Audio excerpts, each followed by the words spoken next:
최근 반도체 주식에 투자하신 분들에게 답답한 장이 이어지고 있습니다. 오히려 소프트웨어나 다른 성장주들은 빠르게 상승하는데 반도체는 계속 횡보하면서 상대적으로 약한 흐름을 보여주고 있습니다. 그런데 현재는 반도체를 포기할 시점이 아니라 오히려 지금부터 어떤 반도체 주식이 강하게 버티고 있는지를 잘 봐야 합니다. 현재 반도체 기업들은 역대급 실적을 보여주고 있고 AI 인프라 투자 역시 당분간 강하게 이어질 가능성이 높습니다.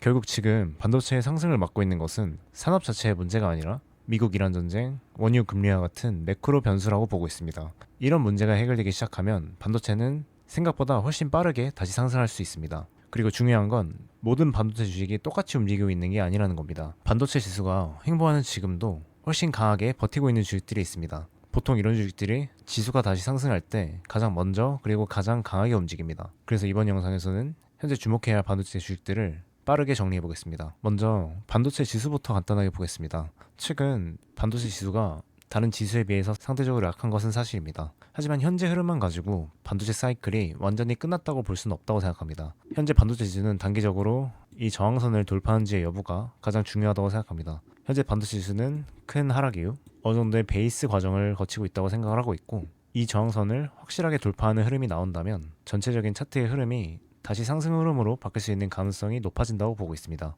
그리고 반도체의 가장 큰 장점은 결국 실적입니다. AI 인프라 투자는 계속되고 있고 실제 반도체 기업들의 실적 성장률은 굉장히 높은 수준을 유지하고 있습니다. 결국 산업 자체에 문제가 생겨서 주가가 하락한 것이 아니라 매크로 환경과 최근 시장의 수급 변화 때문에 상대적으로 쉬어가는 흐름을 보여주고 있다고 생각합니다. 그렇기 때문에 이 저항선을 확실하게 돌파하게 되면 단기적으로 개별 반도체 주식을 매수하거나 종목을 고르는 것이 어렵다면 반도체 지수를 매수하는 전략도 고려할 수 있다고 생각합니다. 먼저 메모리 반도체 마이크론의 차트부터 보겠습니다. 솔직히 최근 메모리 반도체의 흐름은 오늘 소개해드린 다른 종목들에 비해서 약한 편입니다. 그리고 반도체 지수 대비 상대적인 흐름도 약한 편입니다. 그런데도 소개하는 이유는 개인적으로 메모리 산업을 여전히 긍정적으로 보고 있기 때문입니다. 메모리 수요가 과거보다 오랫동안 유지될 가능성이 높다고 보고 있습니다. 그래서 이번 메모리 사이클 역시 과거보다 더 길게 강하게 이어질 가능성을 보고 있습니다. 다만 산업 전망이 좋다고 해서 지금 당장 매수해야 한다는 뜻은 아닙니다. 마이크론의 차트를 보면 이런 하방 채널은 어느 정도 끝났지만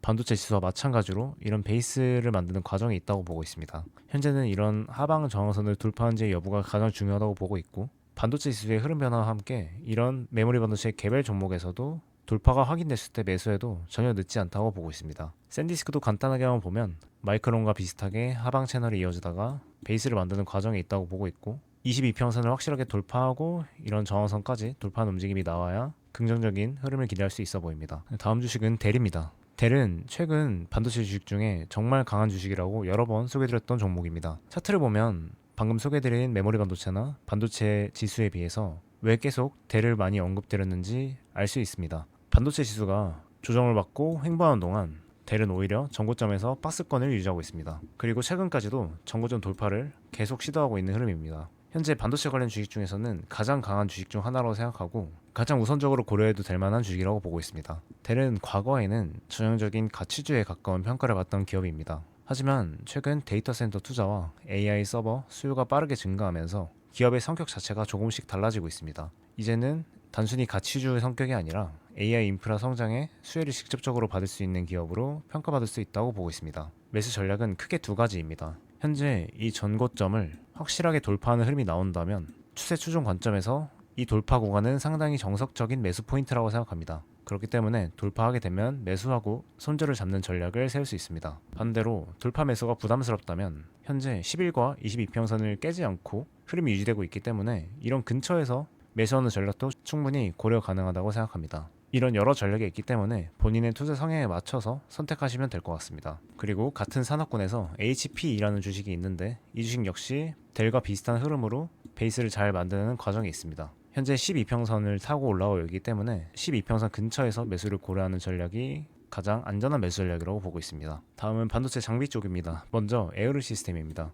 에어르 시스템은 현재 중소형 반도체 주식 중에서는 가장 강한 종목 중 하나입니다. 차트를 보면 최근 EW 베이스를 돌파하고 강하게 상승하면서 현재 전고점까지 도달한 상황입니다. 반도체 지수가 아직 확실한 상승 추세로 전환되지 않은 상황에서 이런 수용주가 이런 개별 종목이 벌써 전고점 돌파를 시도하고 있다는 것 자체가 상당히 강한 흐름이라고 볼 수 있습니다. 물론 여기서 바로 돌파가 나온다면 단기적으로 이미 많이 상승한 상황이기 때문에 돌파 이후 약간의 조정이 나오는 것도 충분히 자연스러운 움직임입니다. 그렇다고 하더라도 정구점 돌파 시 매수하는 전략이 크게 부담스럽다고는 생각하지 않습니다. 돌파 매수가 부담스럽다면 기다렸다가 10일 이동평균선이 올라오는 것을 확인하고 10일 이동평균선 근처에서 매수하는 것을 고려할 수 있습니다. 다만 에어리 시스템은 중소형주에 해당하기 때문에 변동성이 상당히 크다는 점은 반드시 고려해야 합니다. 실적 측면에서는 상당히 높은 EPS 성장률과 매출 성장률을 예상하고 있기 때문에 확실히 긍정적인 면이 있다고 볼 수 있겠습니다. 다음 주식은 테라다인입니다. 테라다인 역시 반도체 장비 쪽에서 양호한 흐름을 보여주고 있는 주식입니다. 개인적으로 테라다인의 장점은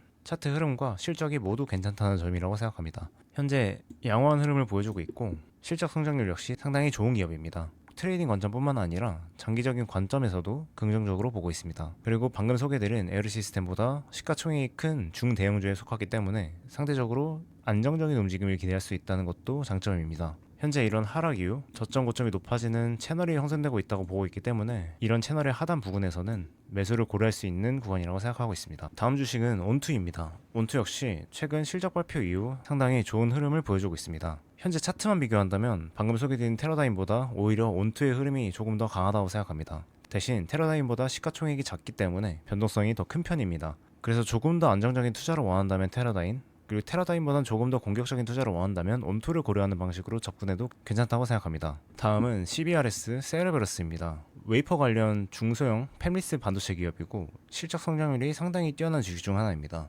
최근 베이싱 흐름이 상당히 양호하게 이루어지고 있기 때문에 관심 종목으로 자주 언급했던 종목입니다. 이 종목에서 가장 중요하게 보는 부분은 현재 반도체 지수가 하락하고 횡보하는 과정이 있는데 오히려 베이스를 만들고 상승하는 과정에 있다는 것입니다. 그리고 현재는 이 주요 저항선 돌파 직전까지 상승한 상황입니다. 이런 주식이 확실히 흐름이 강한 주식이라고 볼 수 있겠습니다. 지수가 하락하고 횡보하는 과정 속에서도 오히려 베이스를 만들면서 저항선까지 올라오는 주식은 지수가 상승할 때 더 강한 상승이 나올 가능성이 높습니다. 따라서 이 주요 저항선을 돌파하는 흐름이 나오게 되면 당연히 긍정적인 흐름을 예상하고 있습니다. 그리고 이런 저항선 돌파는 기본적으로 좋은 매수 포인트라고 생각하시면 됩니다. 다만 한 가지 변수가 있습니다. 오늘 장 마감 이후 실적 발표가 예정되어 있습니다. 차트가 아무리 좋아도 실적 발표는 단기적으로 주가의 방향을 완전히 바꿀 수 있는 이벤트입니다. 그렇기 때문에 실적 발표 전에 매수한다면 이런 변수를 고려해서 비중을 조절하는 것이 좋다고 보고 있습니다. 다음 주식은 크레도 테크놀로지입니다. 크레도는 광통신과 연관성이 상당히 높은 반도체 주식입니다. 그래서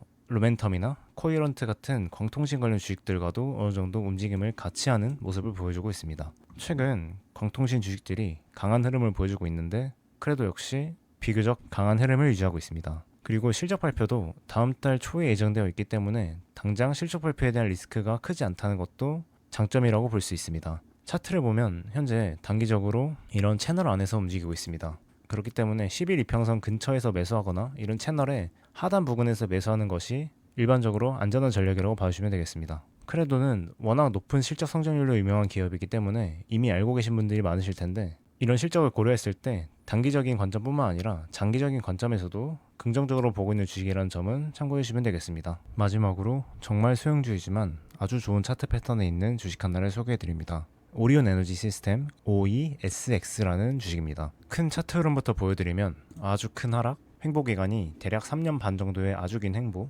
이후 횡보하면서 만들어진 이 주요 저항선을 확실하게 돌파하는 흐름이 나왔습니다. 횡보 과정에서 만들어진 이런 긴 저항선을 확실하게 돌파하게 되면 주식이 횡보 흐름이 끝나고 상승 흐름의 전환 가능성이 높아지는 구간이기 때문에 이런 돌파 구간은 단기적으로 많이 오른 것 같아도 좋은 매수 포인트가 되는 경우가 많습니다. 추가적으로 긍정적인 점은 실적 발표 이후 강한 상승이 나오면서 주요 저항선을 돌파했다는 점입니다. 트레이딩 관점에선 이런 지지선 근처에서 매수하고 지지선 아래에 손절 라인을 잡는 전략이 가장 일반적인 전략입니다. 그런데 돌파 이후에도 꼬리가 내렸다 올라오면서 다시 돌파를 유지해주는 흐름이 나왔기 때문에 너무 타이트하게 손절을 잡기보다는 올라오고 있는 5일 이평선이나 10일 이평선 아래에 손절을 잡는 방법도 충분히 고려 가능하다고 보고 있습니다. 대신 소형주이기 때문에 비중 조절과 손절 설정은 필수라는 점은 참고 바라겠습니다. 최근 반도체의 흐름이 다른 섹터에 비해 상대적으로 약한 것은 사실입니다. 하지만 저는 이것을 반도체 사이클이 끝났다는 의미로 보고 있지는 않습니다. 반도체 기업들의 실적은 여전히 강하고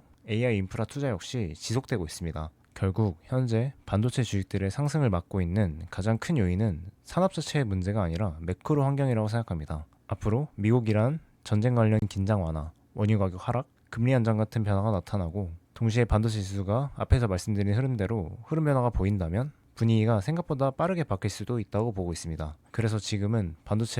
그래서 현재 반도체를 포기하기보다는 여전히 관심 안에 두는 것이 좋은 전략이라고 보고 있습니다. 지금 당장 오늘 소개해드린 종목을 매수할 필요는 없습니다. 좋은 종목들을 미리 골라놓고 반도체 지수의 흐름 변화와 각각의 종목에서 좋은 돌파 포인트나 적절한 조정 구간이 나타날 때 하나씩 대응하면 됩니다. 이번 영상도 시청해주셔서 감사합니다. 다음 영상에서 다시 뵙겠습니다.